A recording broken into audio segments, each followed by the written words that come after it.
Hello friends, once again welcome back to Filmy Chidiya. तो सबसे पहले वीडियो को अभी से एक लाइक कर दीजिए और चैनल को सब्सक्राइब करके बेल आइकन को प्रेस कर दीजिए, क्योंकि आज का यह वीडियो आपको बहुत पसंद आने वाला है। तो साल 2022 में रिलीज हुई फिल्म हैचिंग की स्टोरी को आज हम समझेंगे। ये फिल्म बहुत ही गजब की स्टोरी पर बेस्ड है। IMDb ने भी फिल्म को 6.2 की रेटिंग्स दी है, लेकिन ये फिल्म और भी ज्यादा रेटिंग्स डिजर्व करती है। खैर, सीधा बढ़ते हैं कहानी की तरफ, जहां हमें 12 साल की एक लड़की टिंजा दिखाई जाती है। टिंजा जिम्नास्टिक्स की प्रैक्टिस करती नजर आती है। वैसे तो टिंजा को जिम्नास्टिक्स का कोई शौक नहीं, मगर उसकी माँ उसे एक बढ़िया जिम्नास्ट बनाना चाहती है, और एक तरह से कह सकते हैं कि उसकी माँ ने ही उस पर जिम्नास्टिक्स को थोपा है। दरअसल टिंजा की माँ कभी एक आइस स्केटर हुआ करती थी, और फिर उन्होंने स्केटिंग छोड़कर व्लॉगिंग करना शुरू कर दिया, और उसमें काफी अच्छी सफलता भी पाई। वो अपने व्लॉग्स में हमेशा सब कुछ परफेक्ट दिखाने की कोशिश में लगी रहती है, ताकि उसे लोगों की प्रशंसा मिलती रहे, जो कि उसे काफी पसंद है। और इसी जुनून में वो अपनी बेटी टिंजा को भी फोर्स करती है कि वो भी परफेक्ट बने, ताकि वो लोगों को दिखा सके कि उसकी बेटी भी उसी की तरह ही कितनी परफेक्ट है और एक अच्छी माँ होने की बढ़ाई ले सके। लेकिन कहानी में ट्विस्ट तब आता है जब एक दिन उनके घर में एक कौवा कहीं से घुस आता है। ये कौवा उनके घर में बहुत उत्पात मचाता है और तोड़फोड़ भी करता है, जिस वजह से उनका परफेक्ट हाउस खराब हो जाता है। इस बात से टिंजा की माँ को बहुत गुस्सा आता है। हालांकि टिंजा उस कौवे को किसी तरह से पकड़ लेती है और उसे बाहर छोड़ने के लिए अपनी माँ से पूछती है, लेकिन उसकी माँ कहती है कि उसे पहले मेरे पास लाओ। और फिर टिंजा जैसे ही वह कौवा उसकी माँ को देती है, तो उसकी माँ उसका गला मरोड़ देती है और उसे जान से मार देती है। और फिर वह मरा हुआ कौवा टिंजा को देते हुए कहती है कि इसे डस्टबिन में फेंक आओ, और टिंजा अपनी माँ की बात मानते हुए बाहर जाकर उस कौवे को डस्टबिन में फेंक देती है। इसके बाद टिंजा की मुलाकात उनके नए पड़ोसी से होती है, जिसका नाम रीटा है। रीटा भी टिंजा की ही उम्र की है। रीटा के पास एक पालतू डॉग भी है, जो टिंजा को देखते ही भौंकने लग जाता है। शायद वह ऐसा इसलिए कर रहा था क्योंकि उसे टिंजा में से उस कौवे की अजीब सी स्मेल आई थी। ऐसा लग रहा था मानो कि वो कोई श्रापित कौवा था। मगर जब कुछ देर के बाद टिंजा वापस जाकर उसी डस्टबिन में देखती है, तो वहां पर उसे वह कौवा नहीं नजर आता। तभी उसे पास के जंगल से किसी के दर्द से चीखने की एक अजीब सी आवाज आती है। इसके बाद टिंजा उसी आवाज का पीछा करते हुए जंगल की ओर जाती है, और थोड़ी दूर पहुंचकर ही उसे वहीं कौवा जमीन पर पड़ा हुआ नजर आता है। वह दर्द से बहुत तड़प रहा था। टिंजा से उसका दर्द देखा नहीं जाता, और उस कौवे को दर्द और तड़प से निजात दिलाने के लिए वो उसे एक पत्थर से मार देती है और उसे दर्द से मुक्त कर देती है। तभी उसे कौवे के घोंसले में एक अंडा रखा नजर आता है, जो अब लावारिस हो गया था। इसीलिए टिंजा उस अंडे को अपने साथ अपने घर ले आती है और अपने कमरे में ही उसे पिलो के नीचे छुपा कर रख देती है। धीरे धीरे करके कुछ दिनों में वह अंडा बड़ा होने लग जाता है। तब टिंजा उस अंडे को अपने बड़े से टेडी बेयर के अंदर रख देती है, ताकि उसकी गर्माहट बनी रहे, यानी कि वह उस अंडे को हैच कर रही थी। एक दिन जिम्नास्टिक्स की प्रैक्टिस के बाद जब टिंजा अपने घर आती है, तो वह देखती है कि उसकी माँ उनके हैंडीमैन के साथ रोमांस कर रही थी। इसका मतलब यह था कि उसकी माँ का हैंडीमैन के साथ अफेयर था। जिसके अगले दिन टिंजा जब जिम्नास्टिक्स की प्रैक्टिस के लिए जाती है, तब वहां उसे उसकी पड़ोसी रीटा भी मिलती है।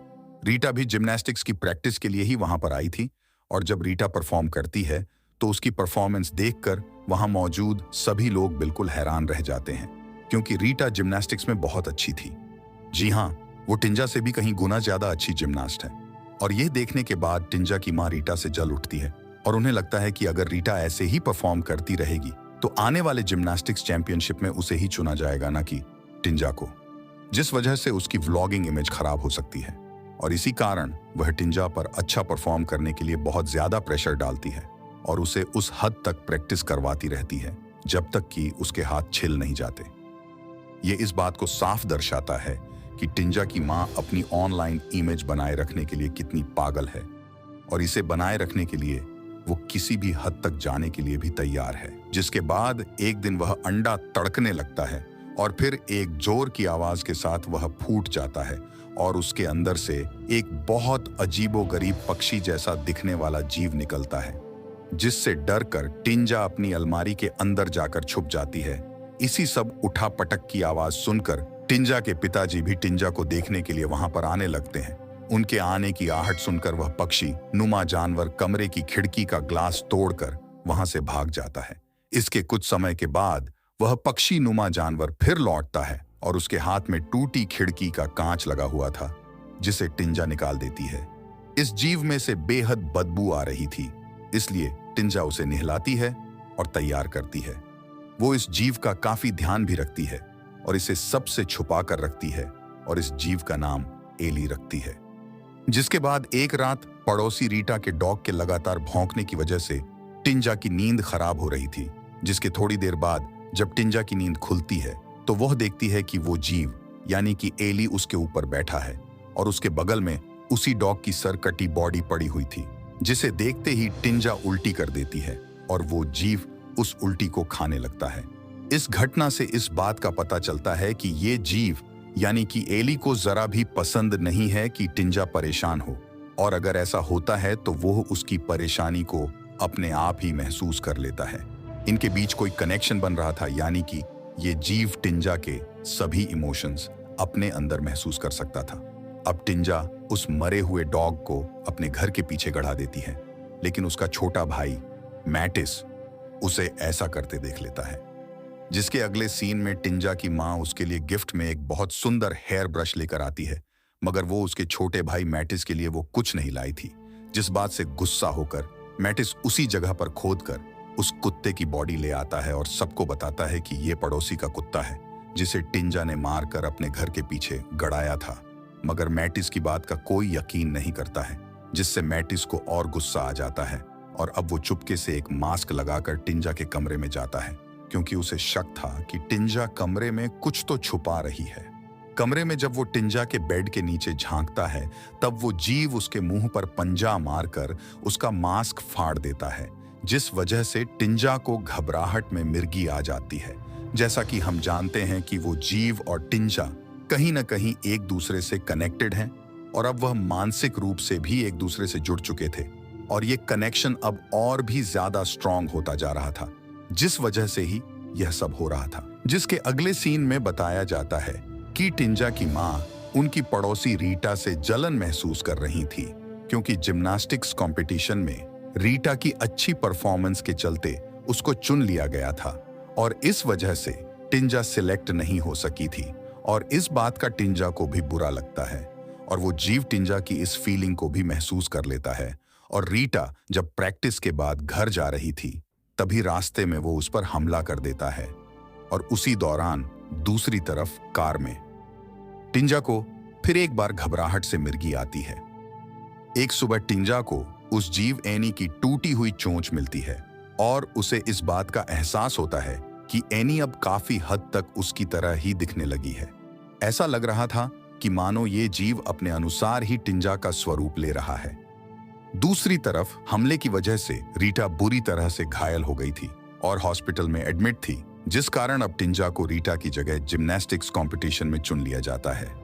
टिंजा को इस बात का बहुत बुरा लगता है कि उसके कारण रीटा का ये हाल हुआ, और वो रीटा को मिलने हॉस्पिटल भी जाती है। रीटा का हाल देखकर टिंजा बहुत डर जाती है और वहां से भाग आती है, और घर आकर वो एनी को सजा देने के लिए खुद को ही मारने लगती है, जिससे एनी को भी चोट लगती है। मगर एनी टिंजा को प्यार से गोद में लेके फुसलाने लगती है और उसे चुप कराती है। जिसकी अगली सुबह एनी में फिर बदलाव होता है और वो अब पूरी तरह से टिंजा के जैसी ही दिखने लगती है, सिर्फ उसकी आंखों को छोड़कर। जिसके बाद टिंजा की माँ टिंजा को बताती है कि वो एक हफ्ते के लिए टेरो के घर रहने जा रहे हैं। टेरो वही शख्स था जिसका टिंजा की मॉम के साथ अफेयर था, और इस बात की जानकारी टिंजा के पिता को भी थी। जिसके बाद वो टेरो के घर पहुंच जाते हैं, जहां टिंजा को इस बात का पता चलता है कि टेरो की वाइफ इस दुनिया में नहीं है और उसकी एक नवजात बच्ची भी है, और इस बच्ची को जन्म देते वक्त ही उसकी वाइफ की मौत हो गई थी। इस बच्ची का नाम हेल्मी है। कुछ दिन साथ रहने के बाद टेरो को ये एहसास होता है कि टिंजा को जिम्नास्टिक्स में कोई खास दिलचस्पी नहीं है, और वो तो बस ये अपनी माँ के कहने पर ये कर रही है। जिसके बाद टिंजा जब उस जीव यानी कि एली को खाना खिला रही थी, उसी वक्त एली जोर से चिल्ला देती है जिसकी आवाज को सुनकर वहां टैरो भागकर आता है और वो एली की अजीब हरकतें देखकर चौंक जाता है। तभी एली टैरो पर हमला कर देती है और उसका हाथ बुरी तरह से घायल भी कर देती है। चूंकि टिंजा और एली अब काफी एक समान से दिखने लगे थे, तो टैरो एली को टिंजा समझ लेता है। हालांकि बाद में टिंजा के माफी मांगने पर वो टिंजा को माफ भी कर देता है और किसी से इस बात का जिक्र भी नहीं करता। तभी टिंजा की मॉम भी वहां आ जाती है, जो टिंजा को उसके जिम्नास्टिक्स कंपटीशन के लिए लेने आई थी, और उसकी मॉम वहां आकर सबसे पहले टैरो की बेटी यानी कि हेल्मी को खिलाने लगती है, जिसका टिंजा को काफी बुरा लगता है। अब टिंजा को बुरा लगा वो तो ठीक है, लेकिन ये बात एली को भी फील हो गई थी। टिंजा को इस बात का डर भी था कि एली उसके जाने के बाद कहीं हेल्मी और टैरो पर हमला न कर दे। इसीलिए वो अपनी माँ से हेल्मी और टैरो को भी साथ ले चलने की जिद करती है, मगर उसकी माँ मना कर देती है। जिसके बाद कंपटीशन में जिस वक्त टिंजा परफॉर्म कर रही थी, तभी उसे विजुलाइज होता है कि एनी एक कुल्हाड़ी से उस बच्ची हेल्मी को मारने वाली है। तभी उस बच्ची को बचाने के लिए टिंजा जानबूझकर गिर जाती है, जिस वजह से टिंजा के हाथ में जोरदार चोट लगती है और इसका प्रभाव एनी पर भी होता है और उसे भी जोर की चोट आती है, जिससे उसकी कुल्हाड़ी छूट जाती है और वो वहां से भाग जाती है। और ये सब कुछ टैरो भी देख लेता है। गिरने की वजह से यहाँ टिंजा कंपटीशन हार जाती है, जिससे उसकी माँ काफी मायूस होती है, लेकिन उसने यहाँ किसी तरह से टैरो की बेटी हेल्मी की जान बचा ली थी। जिसके बाद जब वो वापस टैरो के घर जाते हैं, तब टैरो उन्हें ये कहकर उनके घर से निकाल देता है कि ऐसा लगता है कि टिंजा को कोई मानसिक बीमारी है और वो तो आज मेरी बेटी हेल्मी को जान से ही मारने वाली थी। तब उसकी माँ कहती है कि ऐसा कैसे हो सकता है भला, क्योंकि टिंजा तो दिन भर से मेरे ही साथ थी। पर टैरो अब उनकी एक नहीं सुनता और उन्हें घर से निकाल देता है। जिसके बाद टिंजा की मॉम काफी अपसेट दिखाई देती है और वो गुस्से में इसके लिए टिंजा को ही ब्लेम करती है। फिर वो लोग वापस अब अपने घर लौट आते हैं। घर वापस आने के बाद टिंजा की माँ को बुरा लगता है कि वो फालतू ही टिंजा पर बिगड़ गई और इस बात की माफी मांगने के लिए वो टिंजा के रूम में जाती है, जहां एनी को वो टिंजा समझ लेती है और उसके बिखरे बालों को देखकर कहती है कि कैसा हाल बना रखा है तुमने अपना, और इतना कहकर वो इसके बाल बनाने लगती है। इसी दौरान उलझे बाल होने के कारण थोड़ा जोर से कॉम करने पर उसके बाल ही उखड़ जाते हैं। यहाँ गुस्से में एली मॉम पर अटैक कर देती है, लेकिन तभी टिंजा वहां आ जाती है और माँ को बचाती है। तब एली जोर से चिल्लाती है और गुस्से में एली का मुंह दोनों तरफ से फट सा जाता है और वो वहां से भाग जाती है। टिंजा की माँ हैरानी से सब देख रही थी। तब टिंजा सब कुछ अपनी माँ को समझाती है कि सारी परेशानियों की वजह यही जीव है जिसे उसने अंडे से निकाला था। सारी कहानी सुनने के बाद अब टिंजा की माँ कहती है कि हमें उस जीव को ढूंढना होगा और उसे मारना होगा। तब टिंजा और उसकी माँ पूरे घर में एली को खोजते हैं और फिर मॉम को एली मिल जाती है और वो मॉम पर जोरदार अटैक भी करती है, जिसमें मॉम भी एक चाकू एली के पैर में मार देती है। मगर ये चाकू की चोट टिंजा को भी लगती है, क्योंकि जैसा कि हम जानते हैं वो दोनों इंटरलिंक्ड हैं। मगर ये सब मॉम देखती ही नहीं, उन पर तो बस उस जीव को मारने का भूत सवार था। पीछे से टिंजा माँ को ये समझाने की कोशिश कर रही थी कि ये अंडे से निकला एक जीव है जिसे उसने ही सेका है और वो दोनों जुड़े हुए हैं। मगर माँ उसकी एक नहीं सुन रही थी और वो एली को चाकू मारने आगे बढ़ती है। तभी उसे बचाने के लिए टिंजा बीच में आ जाती है और वो चाकू टिंजा को ही लग जाता है और टिंजा वहीं गिर जाती है और मर जाती है। तभी टिंजा के रक्त की कुछ बूंदें उस जीव के मुंह में चली जाती है, जिसके बाद वह जीव पूरी तरह से ट्रांसफॉर्म होकर बिल्कुल टिंजा की शक्ल ले लेता है और अब उसका मुंह भी ठीक हो जाता है और उसकी आंखें भी बिल्कुल असल टिंजा के समान ही हो जाती हैं। जिसके बाद वो टिंजा की डेड बॉडी को एक तरफ हटाते हुए उठकर खड़ी हो जाती है और मॉम कहती हुए टिंजा की माँ को देखती है। और यहीं एक सस्पेंस के साथ ये मूवी एंड हो जाती है। उम्मीद है आपको ये स्टोरी पसंद आई होगी, तो प्लीज वीडियो को लाइक जरूर करें और चैनल को सब्सक्राइब करें और वीडियो को शेयर भी जरूर करें। तो मिलेंगे जल्द एक और नई स्टोरी के साथ। तब तक के लिए गुड बाय, टेक केयर।